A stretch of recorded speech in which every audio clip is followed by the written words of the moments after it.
Gusto ko rin malaman syempre kung ano talagang nangyari at sino may pakana nito. Ngayon tutuldukan natin po lahat ng mga tanong nyo. Boss, si Owa nakita mo? 3 araw na hindi umuwi dito si Owa. Ang alam ko, huling kasama niya si Kalabat. Nakita mo ba si Owa? Ay, nakatapay ano, kasama sa alamat. Kaya nga, kailangan na natin tundukan to ngayon. Kailangan ko na siya tanungin, di ba? Oo, ay tingin mo, magsasabi ba sa'yo na totoo yun? Siyempre magsasabi sa akin yung girlfriend niya ako. Nalaman mo ba yung about kay Radic? Gusto ko lang tanungin kung may kinalaman ka ba doon. So yun guys, alam kong marami nagtatanong sa inyo kung may kinalaman ba si Owa sa nangyari kay Radic. At marami rin nagbe-message sa akin at nagtatag sa akin dun sa pangyayaring naganap dun kay Radic. At ngayon guys, gusto ko rin malaman syempre kung ano talagang nangyari at sino may pakana nito. Ngayon tutuldukan natin po lahat ng mga tanong nyo. Dito nyo malalaman sa video nito. Papaaminin ko ngayon si Owa kung siya ba talaga ay may kinalaman sa nangyari kay Radic. Tara guys, hanapin na natin si Radic. At natin ko dito si Owa. Uy boss! Boss! Si Owa nakita mo? Nakakasar ka ata eh. Hindi kasi... Hindi, dapat nga sa'yo namin tinatanong kung nasan si Owa. Oo nga, te. 3 araw? 2? 3 araw na hindi umuwi dito si Owa. Hinahanap ko nga rin din nagpapakita sa akin eh. Tingnan mo ginawa sa akin ni Pinsan, no? Ano Nakablock yun? ako sa Facebook. Binlock ka? Oo, binalak ako sa Facebook. Hindi ako. Binlock ka din? Ikaw nakita mo ba? Ang alam ko, huling kasama niya si Kalabat. Yun nga, Si Kuya sinabi Alamat? niya sa akin. Eh kaso si Alamat, di ko rin matagpuan yun. Nakablock ako kay Joshua. Hindi kayo mo na pupuntahan sa Takayman nila, yung tambahin nila ate. Ay hindi pa. Andun kaya sila? Hindi pa ako pumunta doon. Oh sige. Inabangan ko si Radic lumabas eh. Kausapin ko rin eh. Ayun nga, nabalitaan ko nga yung nangyari sa kanya eh. Ha? Nabalitaan ko rin yung nangyari sa kanya eh. Eh wala eh, hindi ayaw magtanggap ng bisita eh. Ayaw magpapasok eh.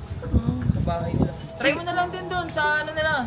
Sa tarima nila o nandun sila. Sige boss, hanapin ko lang po. Tapos Salamat. sabihin mo sa kanya, umuwi siya dito ha, pag nakita mo ha. Ah, sige boss, Okay. salamat. Sige, kakausapin ko siya eh. Ay, sakto si Kuya Insay.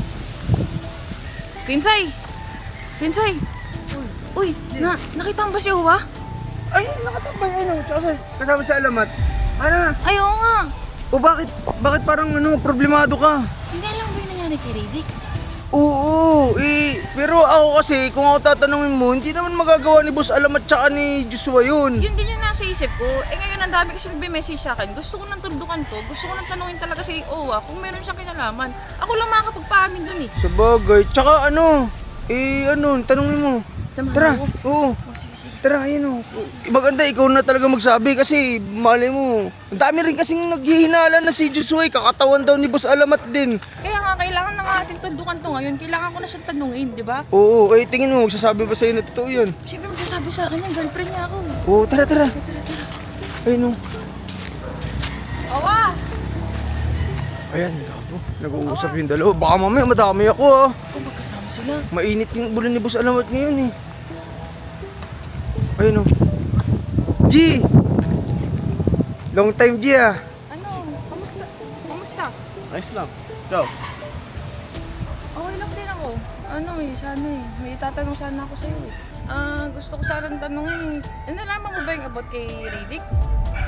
Sa ex mo? Oo, bakit? Concerned ka doon? Hindi, ang dami kasi nagme-message sa akin eh. Gusto nilang malaman kung ano nangyari, kung totoo ba, kung sino ba, may kapakana. Gusto ko lang tanungin kung may kinalaman ka ba doon. Oh, ako? Di ba naman ikaw? Hindi, kasi concerned ako sa'yo eh. Ito mo na ako yun, sir. Concerned Oh, ako. sige. Hindi, gusto ko lang malaman. Concerned nga ako eh. Hindi concern. Concern ka sa ex mo, hindi sa akin.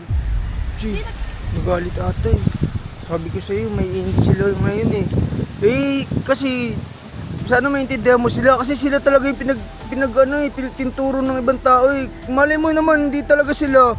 Hindi naman syempre. Pero kasi gusto ko lang din malaman. Gusto ko makita. Lumabas sa ano niya.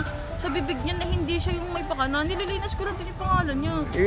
Siguro bad trip din ngayon dahil sa lahat ng nagko-comment, sinasabi si Joshua tsaka si Alamat daw. Siguro wrong timing lang siguro ngayon G. Siguro mamaya kausapin mo pag medyo good mood na. Sige, Kuya Sai, salamat. Sige.